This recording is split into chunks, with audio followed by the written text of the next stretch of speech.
Media press எல்லாருக்குமே ரொம்ப நன்றி. எங்களுக்காக உங்கள் டைம் ஸ்பெண்ட் பண்ணி இவ்வளோ நேரம் வெயிட் பண்ணதுக்கு. அண்டு நீங்கள் நினச்சா மட்டும்தான் இதை எல்லாருக்கிட்டையும் கொண்டு போய் சேர்க்க முடியும்.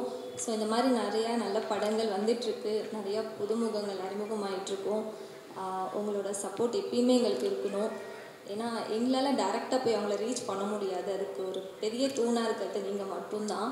உண்மையாகவே இது ரொம்ப நல்ல கதை. நம்ம வந்துட்டு லைஃப்பில் என்ன பண்ணிகிட்ருக்கோம், ரெகுலர் லைஃப்பில் என்னெல்லாம் நடக்குது அதுதான் இந்த படத்தில் காமிச்சிருக்காங்க. எனக்கு வில்லேஜ் ரிலேட்டடான மூவி ரொம்பவே பிடிக்கும். என்னோடய ஃபர்ஸ்ட் படமே அப்படி அமைஞ்சது எனக்கு பிளெஸ்ஸிங் தான் நான் சொல்லுவேன். இந்த வாய்ப்பை கொடுத்த டைரக்டர் நந்தா சாருக்கு ரொம்பவே தேங்க்ஸ் சொல்லணும். ஏன்னா எந்த ஒரு எதிர்பார்ப்பும் இல்லாமல் என்னோடய ஆக்டிங் மேலே ஒரு ட்ரஸ்ட் வச்சு இந்த வாய்ப்பை கொடுத்தாங்க. அதை நான் வந்துட்டு அவங்களுக்கு நல்லபடியாக பண்ணி கொடுத்துருக்கேன் நம்புகிறேன். இந்த படத்தை பார்த்துட்டு நீங்களும் வந்துட்டு எப்படி இருக்குன்றத எங்களோட ஷேர் பண்ணணும். ப்ளஸ் வந்து மக்கள்கிட்ட கொண்டு சேர்க்கணும். எங்களை மாதிரி புதுமுகங்கள் வந்து உங்கள் மூலயமா தான் உலகத்துக்கு தெரிய வருவோம். ஸோ நிறைய பேர் மீடியானா நிறைய பேர் வந்து சினிமானா பயந்துட்டுருக்காங்க இன்னுமே.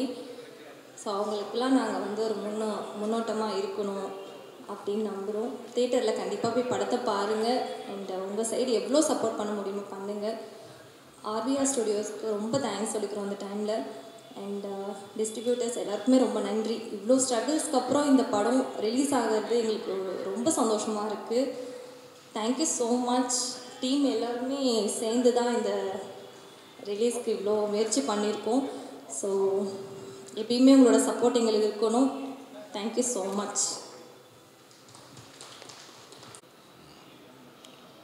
எல்லாருக்கும் வணக்கம். நான் உங்கள் ராஜசிம்மன். இந்த படத்தில் நான் நடிச்சிருக்கிறது நினச்சி ரொம்ப பெருமைப்படுறேன். இந்த படம் சில ஆண்டுகளுக்கு முன்னாடி என் தம்பி இன்னொரு 2-3 பேர்லாம் வந்து என்கிட்ட பேசினாங்க. பேசிட்டு இந்த படம் பண்ணோம். அப்பவுமே முடிச்சிட்டோம். இந்த படத்துக்கு இப்போ தான் இந்த ஆர்விஆர் ஸ்டுடியோ அப்படிங்கிறவங்க இந்த படத்தை ரிலீஸ்க்கு எடுத்து ப்ரொமோட் பண்ணி பண்ணுறாங்க. அவங்களுக்கு என்னோடய நன்றியை தெரிவிச்சுக்கிறேன். இந்த படத்தில் நான் ஒரு பாசிட்டிவ் ரோல் பண்ணியிருக்கேன். பனைமரத்துக்கு உண்டான முக்கியத்துவம், அதை சார்ந்து இருக்கக்கூடிய மக்கள், அவங்களோட வாழ்வியல், இந்த பனைமரத்துடைய நிறையா விஷயங்கள், நம்ம மக்களுக்கு தெரியாத விஷயங்களை பற்றியெல்லாம் இந்த படத்தில் நிறைய சொல்லியிருக்காங்க. இந்த படத்தை தேட்டரில் பாருங்கள். இந்த படத்தை வெற்றியடை வைங்க. கண்டிப்பாக இந்த படம் வந்து என்னடா இப்படி ஒரு படத்துக்கு வந்தோமா அப்படின்னு நினைக்காத அளவுக்கு ஒரு நல்ல படமாக இருக்கும், அது கேரண்டி. இந்த படத்தில் நடிக்கிறதுக்கு வாய்ப்பு கொடுத்த இந்த டைரக்டர் நந்தா லக்ஷ்மணன் தம்பிக்கு நான் நன்றி செலுத்திக்கிறேன். நீங்கள் எல்லோரும் இந்த படத்துக்கு ஆதரவு தாங்க. நன்றி, வணக்கம்.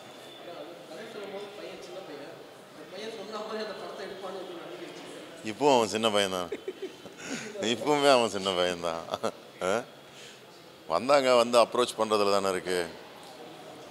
யார் இருந்தாலும் மண்டகணம் இல்லாமல் நல்லா பணிவாக அவங்களுடைய விஷயத்தில் கொண்டு வந்து கொடுத்தா நம்மளும் மண்டகணம் இல்லாமல் பணிவாக அந்த விஷயத்தை செஞ்சு கொடுப்போம். ஏன்னா இது வந்து பணம், காசு இதெல்லாம் தாண்டி நம்ம ஒரு வேலை செய்கிறோம்னா அதில் ஒரு சந்தோஷமும் ஒரு ஆத்ம திருப்தியும் இருக்கணும். அதுதான் நான் தொழில் எதிர்பார்க்குறது. அதுதான் அது இந்த படத்தில் எனக்கு கிடச்சிது. ஒரு சந்தோஷம் இருக்குது, ஒரு மனநிறைவு இருக்குது. காசெல்லாம் அப்புறம் ரெண்டாவது தான். முதல்ல மனநிறைவு இருக்குது. நானும் அப்படியே பேசிக்கலாமா? ஆக்சுவலாக ரொம்ப உண்மை என்னென்னா, கதை சொல்லிவிட்டு நான் ஜஸ்ட்டு அண்ணா நாளைக்கு காலையில் ஷூட்டிங் சொல்லிட்டு வந்துட்டேன். அதுக்கப்புறம் நான் வேலையில் மறந்துட்டேன். கரெக்டாக சொன்ன டைமுக்கு ஸ்பாட்டுக்கே வந்துட்டாங்க அண்ணன். காஸ்டியூமோடு எடுத்துகிட்டு வந்து, ரெண்டாவது நாங்கள் வச்சு இந்த டைலாக்ஸ் வேறு. அந்த டைலாக் இப்போது ரிலீஸ் அன்றைக்கே ப்ரோமோ ரிலீஸ் பண்ணுவோம் அண்ணன் பேசினது படத்தில். அவ்வளோ தத்ரூபமாக நிறைய டைலாக்ஸ் அவங்களே ஸ்பாட்டில் சேஞ்ச் பண்ணி இது இப்படி பேசினா தாண்டா கரெக்டாக இருக்கும்னு சொல்லி அதை மாற்றினது. அந்த சீன் பார்க்கும்போது எல்லாருக்குமே தெரியும், அது அவ்வளோ அழகாக பேசியிருப்பாங்க. ஸோ அதுக்கு ரொம்ப பெரிய தேங்க்ஸ்ண்ணே. அதுதான் உண்மை. இந்த மாதிரி ஒருத்தருக்கு ஒருத்தர் அந்யோன்யமாக நம்ம பண்ணோம்னா கண்டிப்பாக படம் நல்லா வரும் அப்படிங்கிறது என்னுடைய கருத்து. இந்த படத்தில் நடித்த ஹீரோ, அந்த பையனை பற்றி சொல்லணும். ரொம்ப கஷ்டப்பட்டு பண்ணான். என்னென்னா அந்த பையன் வந்து இந்த நீங்கள் நேரில் பார்க்குறதுக்கும் படத்தில் பார்க்குறதுக்கும் சம்மந்தமே இருக்காது. அவ்வளோ ஒரு மெனக்கெட்டு அந்த பையன் பண்ணான். எல்லாரையுமே சொல்லி தான் ஆகணும். இந்த படத்தில் டீமாக எல்லோரும் ஒர்க் பண்ணாங்க. எல்லாருடைய பேருமே வந்து இப்போ சொல்ல முடியாது. அவ்வளோ நீண்ட ஒரு லிஸ்ட் அது. எல்லா பசங்களுக்குமே நான் தேங்க்ஸ் சொல்லிக்கிறேன். எல்லாருமே வந்து ஒரு அர்ப்பணிப்போடு வேலை செஞ்சாங்க அப்படிங்கிறத நான் அந்த இடத்துல நேரில் பார்த்தேன். ரொம்ப தேங்க்ஸ் இந்த டீமுக்கு. நன்றி. மேலே மேலே இவங்க படம் பண்ணி வளரணும்னு நான் எதிர்பார்க்குறேன். தேங்க்யூ.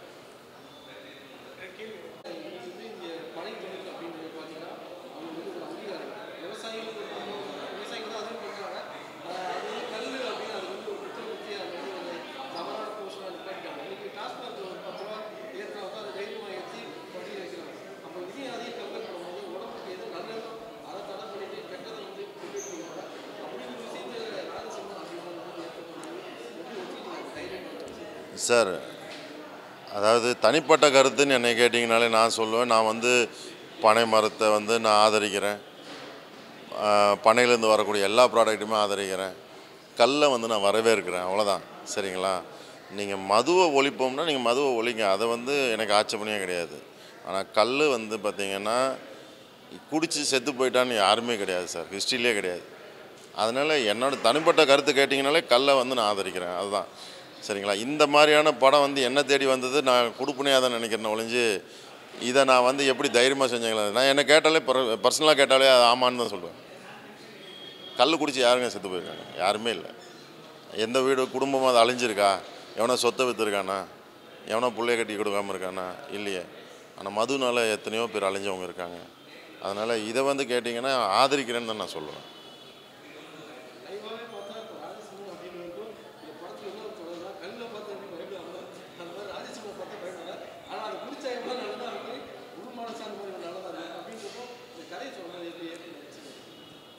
சார், இந்த கதை வந்து என்கிட்ட அவங்க ரொம்பலாம் ஃபுல்லாலாம் எதுவுமே பண்ணல சார். இதில் ஒரு சின்ன கெஸ்ட் ரோல் தான் நான் பண்ணியிருக்கேன். இன்னும் கொஞ்சம் நல்ல பெரிய ரோலாக இருந்தால் கூட நான் சந்தோஷமாக தான் பண்ணியிருப்பேன். ஆனால் அவங்க காம்பேக்டாக தான் பண்ண முடியக்கூடிய சூழ்நிலையில் இருந்தாங்க. அதனால் அவங்களையும் குறை சொல்கிறதுக்கு இல்லை. இப்போ நம்மளை யானை கட்டி தீனி போடுற மாதிரி தானே. யானை சாப்பிடாமல் இருந்தால் கூட அந்த யானையை நிறுத்துறதுக்கு ஒரு பெரிய இடம் வேணும்.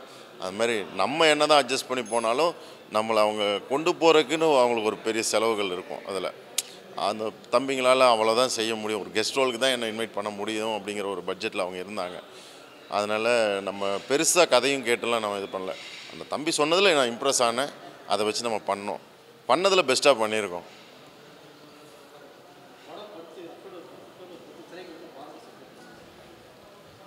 ஓகே. இந்த படம் வந்து பேர் நெடுமி. பேர் மாற்றிருக்காங்களோ அப்படிங்கிறக்காக தான் திரும்பி பார்த்துக்கிட்டேன். நெடுமி படம் நடிக்கும்போது நெடுமி தான், ரிலீஸ் பேரும் நெடுமி தான் வச்சுருக்காங்க. சந்தோஷம். இந்த படம் வந்து இந்த மாதம் அக்டோபர் 10 ரிலீஸ் ஆகுது. எல்லோரும் தேட்டரில் போய் பாருங்கள். எனக்கு இதில் இன்னொரு சந்தோஷம் இருக்குது. என்னோடய பர்த்டே வந்து அக்டோபர் 11. என்னோடய பர்த்டேக்கு முந்தின நாள் இந்த படம் ரிலீஸ் ஆகுது. அதுவும் எனக்கு ஒரு சந்தோஷம்தான். அதனால் இந்த படம் கண்டிப்பாக நல்ல வெற்றி அடையும்னு நான் நம்புகிறேன். இது வந்து மக்களாகிய உங்கள் கையில் தான் இருக்குது. நீங்கள் இந்த படத்தை வெற்றியாக கொண்டு வாங்க. நன்றி. நான் சொல்கிறேன். புரியுது. என்னோட வியூ நான் சொல்லல. புரியுது. பார்த்தீங்கன்னா நீங்கள் தான் தப்பான கணக்கில் சொல்கிறீங்க. புரியுது. சாரி சார், நான் உங்களை தப்பாக ப்ளேம் பண்ணல. நான் என்ன சொல்ல வந்தேன்னா, ஆக்சுவலாக இந்த படம் வந்து ஒரு ரெப்ரசன்டேஷன்.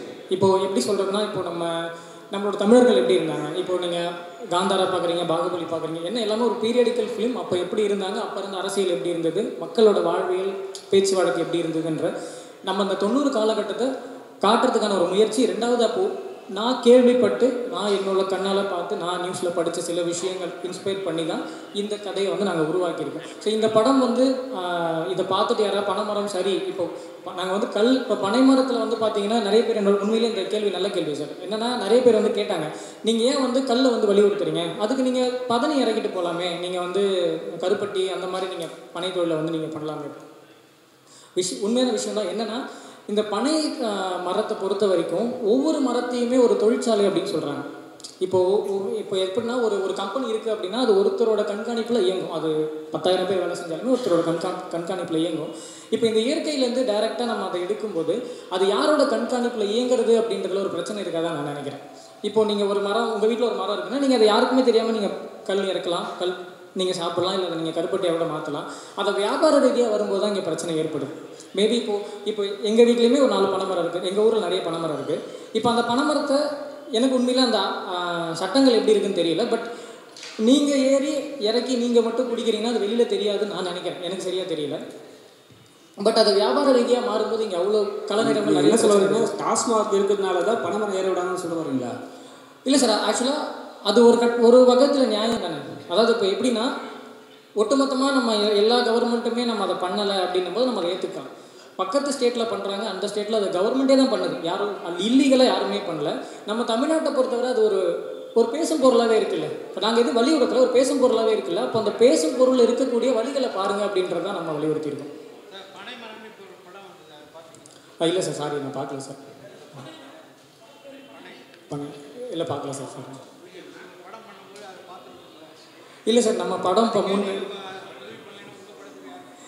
இல்லை சார் சாரி, கரெக்டு சார், பார்த்துருக்கணும். புரியுது சார். இல்லை சார், படம் வந்து நாங்கள் ரொம்ப முன்னாடி பண்ண படம் இது. நாங்கள் அது கரெக்ட், இப்போ தான் ரிலீஸுக்கு வருது சார். அது சூழல் இப்போ தான் இயற்கை அமைக்குது, அது இப்போ தான் நடக்குது. இல்லை சார், ஆக்சுவலாக சீமான் சாரோட டீம்லேருந்து வந்து படம் பார்த்தாங்க. சார் வந்து இந்த படம் வந்து கண்டிப்பாக கொண்டு போகணும், எல்லாருக்கும் கொண்டு போய் சேர்க்கணும் அப்படின்னு சொன்னாங்க. இல்லை, அவங்களுக்கான முன்னெடுப்பு இருந்துச்சு. அப்புறம் நம்ம சில ரீசன்ஸுக்காக நம்மளால் அதை பண்ண முடியாமல் போச்சு.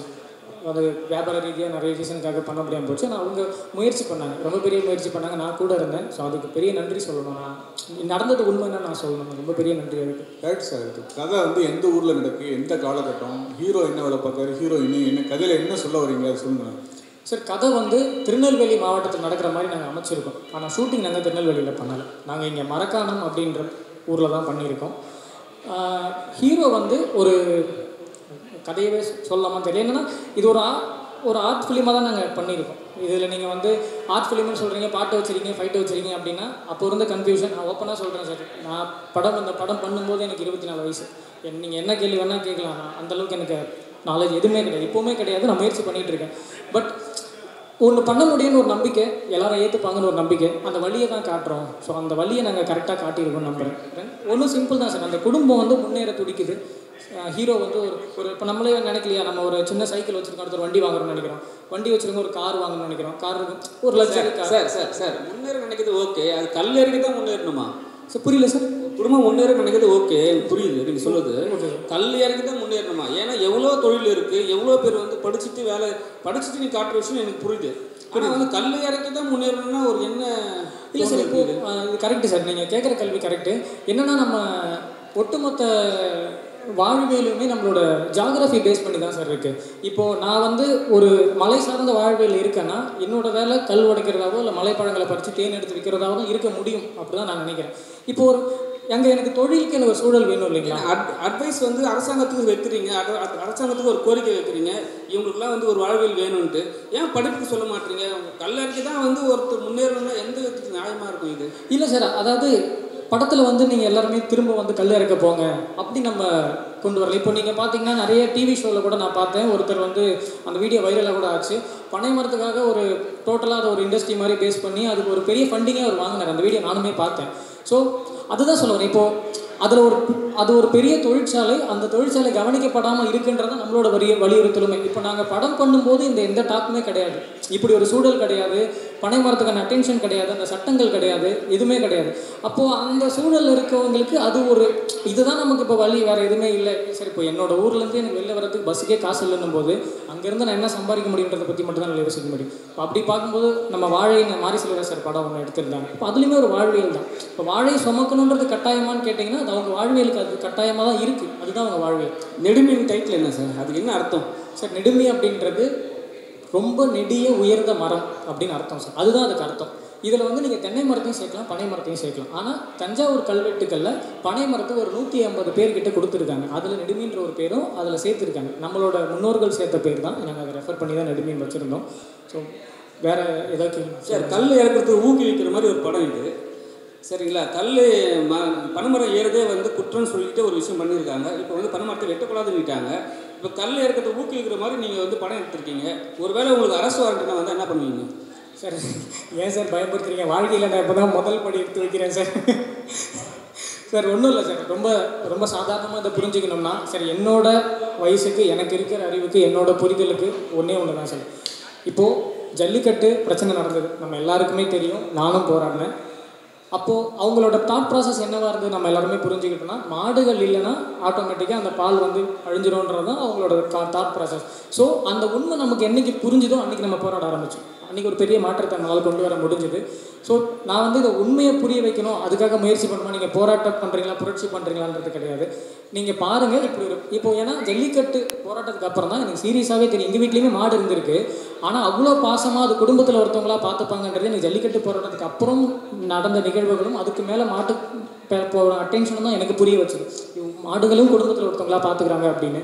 ஸோ இதை பார்க்கும்போது உங்களுக்கு ஒரு அட்டென்ஷன், மேபி இங்கே இருக்க யாருக்கோ பனைமரம் வந்து ஒரு தொந்தரவாக வீட்டாண்ட இருக்கலாம், தினமும் ஓலை கூட எடுத்து அந்த மாதிரி அதில் பாம்பு கூட இருக்கலாம், சிட்டியில் இருக்கலாம், அதை வெட்டணுன்ற ஒரு மனசு வரலாம். இந்த படத்தை பார்க்கறதுக்கப்புறம் அந்த மனசை நீங்கள் மாற்றக்கூடிய சூழ்நிலை கண்டிப்பாக வரும் நான் நம்புகிறேன். ஏன்னா இந்த மரம் உங்களுக்கு இந்த படத்தில் ஒரு கேரக்டராக அது நடிச்சிருக்கும். அதுதான் உங்களோட மனமாற்றம், ஒரு சின்ன மனமாற்றம் இந்த படம் மூலமாக ஏற்படும்ன்றதை நான் உறுதியாக சொல்கிறேன் சார். அதில் எந்த மாற்றமும் இல்லை. மேடம், உங்கள்கிட்ட ஒரே கேள்வி. அதிமுக காலத்துலலாம் கல் வந்து இறக்குனாங்க, கல் கடைகளாக இருந்தது. அதுக்கப்புறம் வந்து நிப்பாட்டிட்டாங்க. இப்போ வந்து டாஸ்மார்க்கு ஒரு வருஷத்துக்கு 50,000 கோடி வருது. அந்த 50,000 கோடிக்கு பாதிப்பு வரும் தான் அந்த பனை கல்லை வந்து நிப்பாட்டிருக்காங்களா? ஏன்னா சொன்ன மாதிரி பக்கத்து மாநிலத்திலலாம் இருக்குது, ஏன் தமிழ்நாட்டில் நிப்பாட்டிருக்கீங்க? அது சம்மந்தப்பட்டனால கேட்குறேன். இது வந்து அரசு தான் பதில் சொல்லணும். ஏன்னா அரசுக்கிட்ட வந்து கல் தடையை நீக்கணும், கல்லில் வந்து அதை வந்து அறிவியல் பூர்வமாக இதில் இந்த அளவுக்கு தீமைகள் இருக்குது இல்லை நன்மைகள் இருக்குன்ற எந்த ரெக்கார்டும் இல்லை, எந்த பதிலும் இல்லை. இதை முன்னிறுத்தி நாங்கள் பல முறை வந்து போராட்டம் நடத்தியிருக்கோம், மாநாடு நடத்தி. அப்புறம் கடைசியில் பார்த்திங்கன்னா, அதாவது பனை சார்ந்த 1000க்கும் மேற்பட்ட பயன்கள் இருக்குது. இது அத்தனையுமே தமிழ்நாட்டில் தமிழர்களாகிய நம்ம இழந்துக்கிட்டு காரணம் வந்து இந்த கல் தடை அப்படின்ற ஒரு விஷயந்தான்.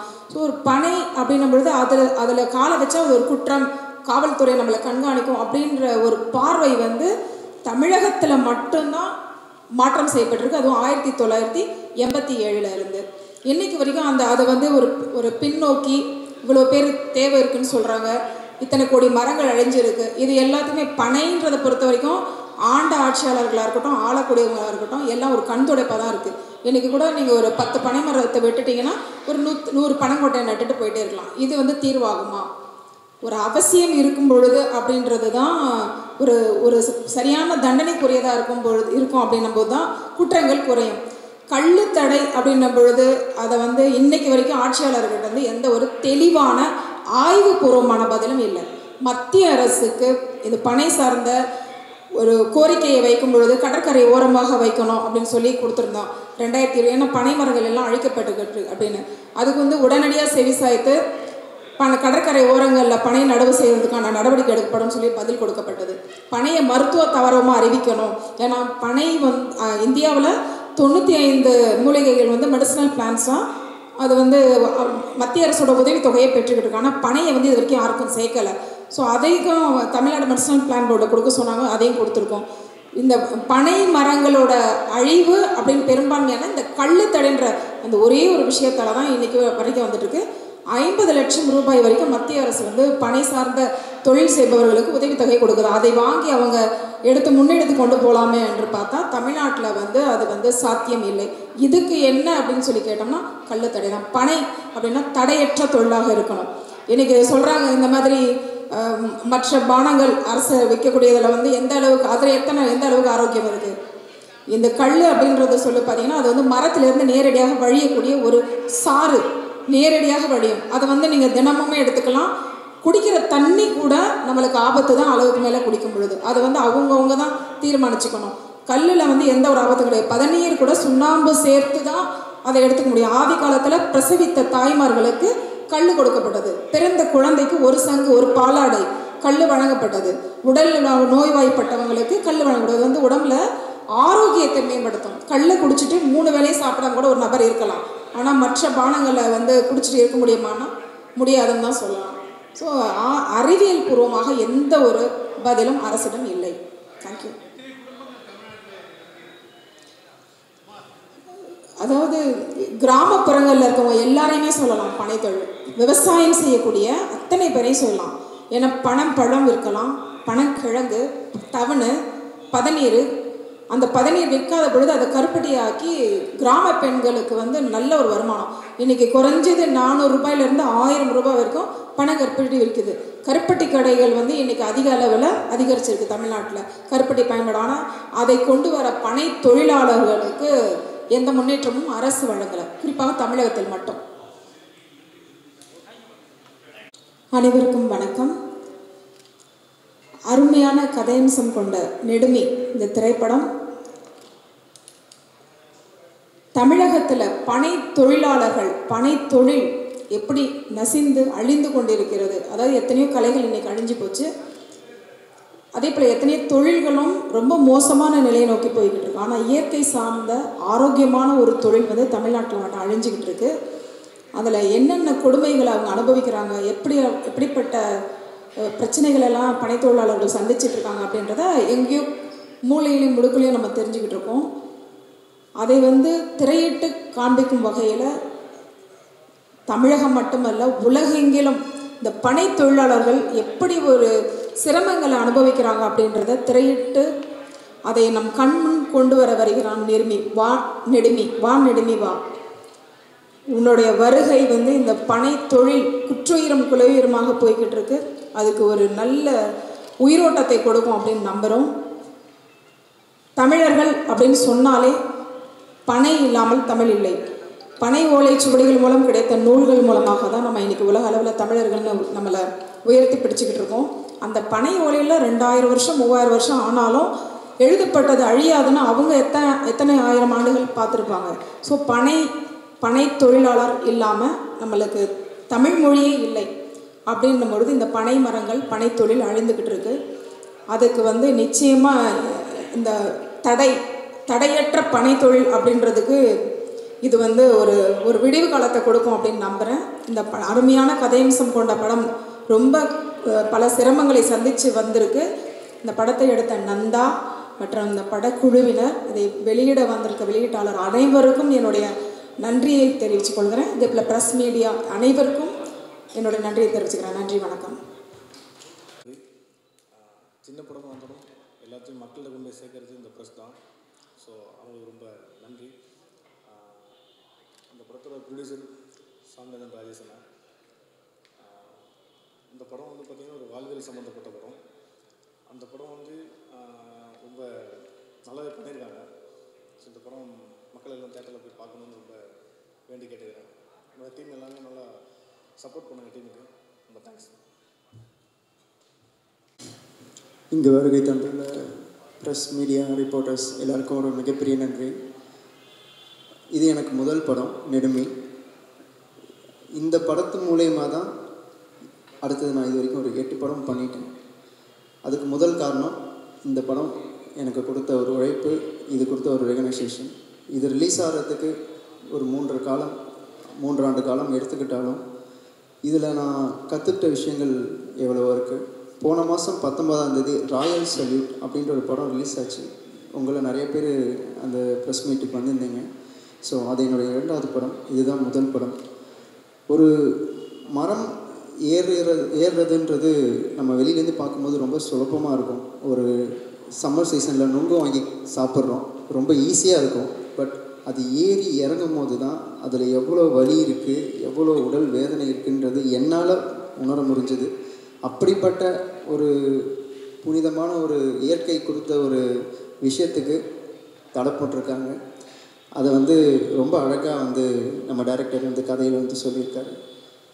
படம் கண்டிப்பாக சின்னவங்கலேருந்து பெரியவங்க வரைக்கும் எல்லாருக்கும் பிடிக்கும். எல்லோரும் பார்க்க வேண்டிய ஒரு படம். அதில் என்னால் முடிஞ்ச அளவுக்கு என்னோடய எஃபெக்டை நான் போட்டிருக்கேன்னு நம்புகிறேன். கண்டிப்பாக எல்லோரும் படம் பாருங்கள். இன்னும் ஒரு 2 நாட்களில் திரையரங்கில் ரிலீஸ் ஆகுது. கண்டிப்பாக பாருங்கள். உங்களுடைய சப்போர்ட் கண்டிப்பாக கொடுங்க. இந்த படத்தில் எனக்கு இப்படி ஒரு வாய்ப்பு கொடுத்த என்னோடய நண்பர் டைரக்டர் நந்தா லக்ஷ்மணன் அவருக்கும், இப்போ இந்த படம் இவ்வளோ தூரம் வந்திருக்குன்னா அதுக்கு முக்கிய காரணம் RVR ப்ரொடக்ஷன்ஸ் சாமிநாதன் சார் அவருக்கும் ஒரு மிகப்பெரிய நன்றியை நான் சொல்லிக்கிறேன். ஏன்னா எவ்வளோ படங்கள் தமிழ் சினிமாவில் எடுக்கப்பட்டு ரிலீஸ் பண்ண முடியாமல் இருக்குது. இந்த சூழ்நிலையில் அந்த 100-200 படங்களுக்கு மத்தியில் ஒரு செலக்டிவாக இந்த ஸ்கிரிப்ட் ஒர்க் அவுட் ஆகும்னு சொல்லி எங்களை நம்பி இவ்வளோ தூரம் பண்ணதுக்கு ஒரு மிகப்பெரிய நன்றி. அதுக்கு நம்ம டீம் சார்பாக ஒரு மிகப்பெரிய ஒரு கிளாஸ் பண்ணிடுங்க. அதேமாரி இந்த படத்தில் ஒரு முக்கிய விஷயம் என்னென்னு பார்த்தீங்கன்னா, பாடல்கள் எல்லாமே ரொம்ப அற்புதமாக வந்திருக்கு. நீங்கள் எல்லோரும் ஒரு வாட்டி அந்த சாங்ஸை கேட்டாலே உங்கள் மனசில் பதிகிற அளவுக்கு வந்து அந்த பாடல்கள் அமைஞ்சிருக்கு. என்ன நாங்கள் எல்லாருமே வந்து புதுமுகங்கள், அதனால் எங்களுக்கு வந்து பெருசாக வந்து ஓப்பனிங் கிடைக்கல. பட் படம் கண்டிப்பாக வந்து மிக அற்புதமாக இருக்கும். இந்த படத்தை நீங்கள் நல்லபடியாக மக்கள்கிட்ட போய் சேர்த்திங்கன்னா ஒரு 30 தேட்டர் 40 தேட்டர்னு இருக்கிற ஸ்க்ரீன்ஸ் எங்களுக்கு ஒரு 50 தேட்டர் 60 தேட்டர் 70 தேட்டராக இம்ப்ரூவ் ஆகிறதுக்கு ஒரு மிகப்பெரிய ஹெல்ப்பாக இருக்கும். கண்டிப்பாக வந்து படம் பாருங்கள், சப்போர்ட் பண்ணுங்கள். Thank you so much.